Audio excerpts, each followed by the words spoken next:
What's up, guys? CJ here, and welcome back to another all-new episode of Superfriends, and I'm joined, as always, by the usual suspects, Luke. Hey, guys, what's happening? And Tim. How's it going, everyone? And Tim, I'm going to need you to start us off by telling us what episode this is. This is episode 91, I believe. Jesus Christ. We're old. Been around too long. Yeah, I want to apologize for the delay. We were really... let me tell you about the best laid plans of mice and men. They always fall by the wayside.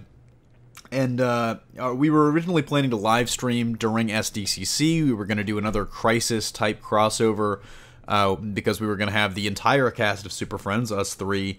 Nick was going to be there, and then we had a huge chunk of the Marvelite cast as well. So we're planning this whole live stream extravaganza, only to find out the hotel we were staying in had pretty bad Wi-Fi, and we didn't think the hotspots that we were able to get would be able to support streaming of that kind for any long period of time. So we decided to scrap that and just regroup this week, which is what we're doing now. That aside, are you ready to talk a little bit about some of the stuff that we saw at SDCC? You guys ready for that? Yes. All right, speaking of lift, DC tried to give a lift to the DCEU by announcing a bunch of new movies. And we're going to run those down for you really quickly. You probably have heard about them, but just in case you didn't, we had Shazam leading off the little sizzle reel, Flashpoint, Wonder Woman 2, Suicide Squad 2, The Batman, Batgirl, Green Lantern Corps, and Justice League Dark. Now, in that list, there are some surprises included and some surprising omissions. I think the one that's maybe surprising everybody the most was Justice League Dark, but we'll get to that in just a second. But first up, we got to talk about Shazam. Shazma. SDCC ended up seeing a lot more news for that, I think, than anyone was expecting. I mean, not necessarily first the inclusion of the sizzle reel, but that's kind of surprising all the same. A couple days earlier, though, we got word that that movie is actually going to be filming next February 2018, and they found a director, I believe it was David Sandberg, was the guy that directed Annabelle 2, right? Yeah. So it surprised even DC. Even David Sandberg. They found this director. They're going to begin production literally in 7 months. They still don't have a star attached, but I would expect that we're going to be hearing about that really anytime over the next couple months as they gear up for production. And now it looks like that's on track to release in 2019. So guys, what do you think of all this Shazam news? First, the director. Personally, I'm not familiar with his works. What do you guys think of the choice? Are you guys surprised at all by the fact that all this stuff seems to be happening very quickly? Tim, what do you think? Well, in terms of the director, I haven't really seen anything that he's done, so I can't really speak on that. But I mean, I am surprised that Shazam is finally seeing some headway moving forward. And didn't they say that Black Adam's not going to be in it? No, yeah, that's another big piece of news. The Rock is not in Shazma. Yeah, I mean that was like a thing I think was said even before all this stuff came out. It had been teased. I don't think it had been confirmed up until that article. I just remember because when they announced the Black Adam film, they were saying that The Rock is probably not going to be in the first Shazam movie, and that was the reason I did that DCEU vid that week on Shazam villains. Yeah. So yeah, he was Annabelle Creation and Lights Out. I heard better things about Lights Out, I think, than the other one. But really pretty good track record. Hold on, I want to double check this real quick. I want to make sure that he's got a good track record going on here. Okay, no, sorry. Let's look at the reviews. No, somebody was saying, apparently there's another David Sandberg. The David Sandberg we're talking about is David F. Sandberg. The other David Sandberg is the dude that wrote and directed Kung Fury. And if they were the same, I was going to say it's like they got the right guy. They got the perfect guy. But no, he's not that David Sandberg, unfortunately. So if Black Adam is not in this movie, which he's not, from what we know, who do you want to be the villain? Who's your ideal Shazma villain in the wake of this news? Savannah. What do you think, Tim? I guess Savannah would be my big one for that. I'm trying to think of the name of the other guy I was thinking of to be the muscle for the movie. Oh, Mr. Adam, okay. That'd be cool. Yeah. I just want, there's this great... Me and Josh have this joke that stretches back to literally, 2011. that Savannah is one of the few, I think he's the only character in either comic book universe that science is so hard he can literally yell an equation and run through a wall. Yeah, you showed us that picture like when I first talked to y'all. I love it, and I'm really hoping that makes an appearance. It was some stupid shit. Like, he's literally like, the equation for walking through walls is, yada yada, and he just walks through. He just walks through a wall. I'm really, really, really hoping for that. He's a great villain. He's a fantastic villain, and I think it's one of those things that, magic versus science. You could set up this nice dichotomy there. I'm really interested to see. He's a horror director. The DC kind of is liking these horror directors. First they get James Wan, now they get David F. Sandberg. Do you guys think there's any trend behind that? Is there anything to that? Should we expect Jordan Peele to direct a DC movie anytime soon? Well, I doubt that, but he's doing Akira for WB. Hopefully. Yeah, I'm not actually sure. I think they like these horror guys because I think they know how to visually make these movies interesting. Because the footage I saw for Aquaman at SDCC, like, that movie looks like it's probably going to be one of the most unique looking comic book movies. Oh, the footage was fantastic. Let me tell you that. That was definitely a surprise that they showed something to me. But also, just from what we saw, it is, people are not going to be disappointed. It looks amazing. Like, that's the one thing that I think is kind of lost in these videos. Like, we did a footage description. It's one thing to, like, hear about it, and I think we did a pretty good job breaking everything down. It's another thing to, like, see it with your own eyes. It's really, really going to be something special, I think. Yeah. But moving on to the next thing real quick, we've got Flashpoint, and this was cool in the sizzle reel. It started out as just the Flash logo, and then there was like a little bolt of lightning or a flash of light, and it became Flashpoint. So it seems like that did confirm the Flash movie is going to be a Flashpoint adaptation. And just one question here, Tim, is this a good idea at this point in the DCEU? I don't know if it's a good idea for the DCEU or not. I just wish that they hadn't started with it because it makes it feel like DC thinks Flashpoint is the only Flash story that exists. Yeah. What's funny is, like, right before it happened, I was talking with somebody, and I kind of expressed our theory, our interest, that we really wanted it to be a good Rogues movie.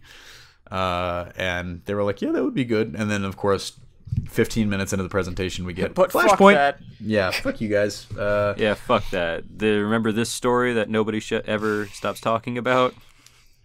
You remember this gem? This lost gem of a Flash story? I mean, to be fair, it's a really good story, but yeah, I kind of agree with Tim. Like, it seems to be the only thing that DC cares about.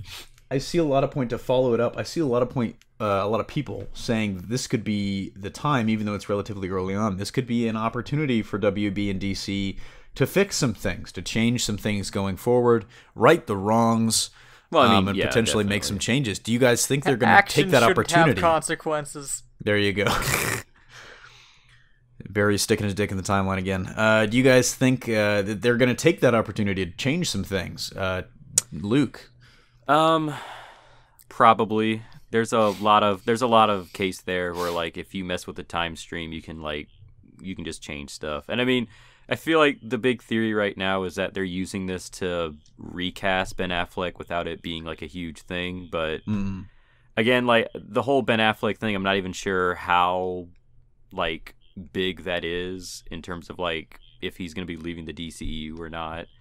I just feel like this would work as kind of an out if they want to fix stuff, and I don't think anybody would really blame them if they wanted to, because, like, with the past few movies, like, if you like them or not, there's, like, a huge kind of disconnect, I think, between certain fans and other characters, and so this would be a nice way to kind of restart some stuff, or just kind of reevaluate some things without just straight out rebooting or retconning stuff. Personally, I mean, like, it is a giant retcon, but... Yeah. Personally, I think they're going to make it so that Superman always had a mustache. But Tim, what do you think? Are they going to take the opportunity to change things, or are they just going to kind of have Flashpoint resolved and everything goes back to literally the way it was? I don't think it'll go back to exactly the way it was. I think that they'll go back and they'll change, like, small things that only real sticklers would notice for it in order to, like, fix some things down the line. Yeah. But on that same note, I think it's hilarious what they're doing with Henry Cavill's mustache. That's pretty fantastic. We might get into that in a little bit, but it is a really wild, wacky story that really can't make up. But another one that was announced, of course, no surprise, Wonder Woman 2, and we now know that that movie is coming in 2019, December of 2019 to be exact. I think it's the 13th, yes, because Aquaman is December 21st, 2018.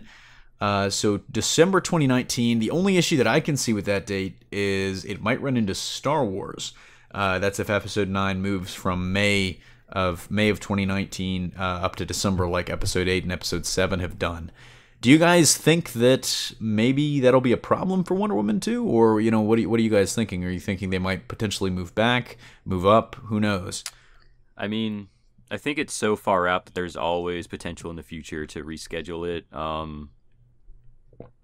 I don't know, because Star Wars is a big contender, so it might run into some problems there, but I feel like there's enough time to where if they want to reschedule it, they can. That's true. Tim, what do you think? Is this a part of a trend too? That's another thing that I was thinking of when they announced this. This kind of seems like it's a pattern now. DC maybe staking out December like Marvel's been staking out, November and May as their two of their big months.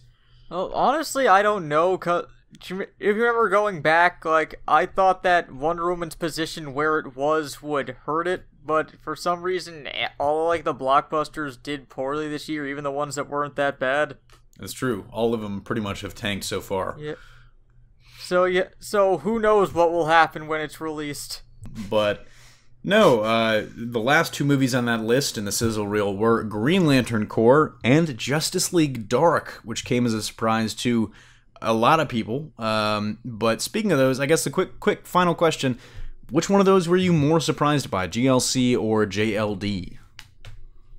Just anyone, grab bag. I guess JLC, because they already announced that they wanted to do more stuff with Justice League Dark, even though it's still in that nebulous void where nothing's really happening with it. It's going to be the fourth DC film that's released in the year it's released. Yeah. Solve that riddle. It won't have a script or a cast or a director. It'll just be released.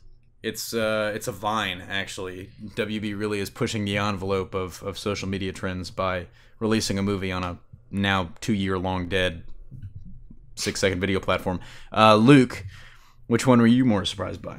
Neither really surprises me that much because they were both in this kind of state where Justice League Dark, they had said they want to do more with it, but nothing ever came of it. And then Green Lantern Corps, they announced a writing, they announced David Goyer or something was doing a script, but then there was just not a lot on that either. So I mean, it's still up in the air if either of those will happen. I still am in the opinion that I won't believe Justice League Dark is happening until I see its name on a movie theater. Truth. But until you're watching it in the theater. Yeah, but neither really and even then he'll be pretty skeptical. That's true. Yeah, neither really surprised me that much. Is this an Adi Shankar bootleg universe? No. The long story short, the correct answer was Justice League Dark. I'm just kidding, but I just realized Popeyes is Louisiana Fast. So they are Louisiana fried chicken. Because I was really confused. There was a place in San Diego that was selling Louisiana fried chicken. Enjoy this complete non sequitur, audience. Fucking Chinese food and then Louisiana fried chicken. I was like, sense. Luke, are you known for your fried chicken? And he was like, well, we're known for our seasonings, which I guess plays a big role. And I was like, yeah, I guess, but I've just never heard of it. And then I realized I have heard of it before, and it's Popeyes, and I love Popeyes, so I should have gone there. Anyways, next year, and that brings us to the end of our SDCC special. Hope you guys enjoyed it. Hope you guys enjoyed a recap from some people that got to see the stuff with their own eyeballs. That was pretty cool. If you have any questions about anything that was shown off at SDCC, please ask. We'll hopefully talk to you about it. If you have any questions about Freedom Fighters The Ray, any concerns, I would direct you to @thecw on Twitter. But speaking of Twitters, where can the people find you guys on that wonderful, wonderful social media website? I am at Baron_Zemo1 on Twitter. On the Twitters? I am on Twitter at Aussie Dragoon. Good stuff.